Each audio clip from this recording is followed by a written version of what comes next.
سماحة الشيخ الجليل حياكم الله صحة وسلامة وعافية بردا صحتكم سماحتكم شكرا جزيلا سماحتكم.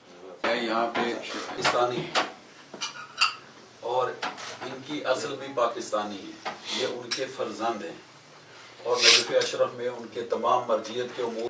بسم اللہ الرحمن الرحیم. تو ناظرین کرام، جیسے کہ آپ نے ویڈیو کے شروع سے دیکھا، مولانا طارق جمیل صاحب کے گھر اہل تشریف لے کے آئے، ان کے علماء تشریف لے کے آئے اور وہ ان سے ملاقاتیں کر رہے ہیں، ان سے گپ شپ لگا رہے ہیں اور وہ ان کو اپنی پوری ہسٹری کے متعلق، اپنی پوری تاریخ کے متعلق بتا رہے ہیں. تو پیارے ناظرین، جب یہی چیز جب عام معاشرے میں چلی جاتی ہے، جب لوگ دیکھ لیتے ہیں تو لوگ اپنے ذہنوں میں غلط خیالات لے کر آتے ہیں اور پھر اس کے بعد لوگ مولانا کے پیچھے باتیں کرنا شروع کر دیتے ہیں.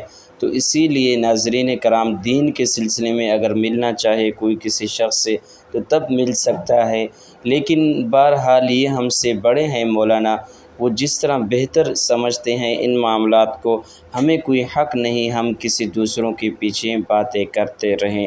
وما علینا الا البلاغ.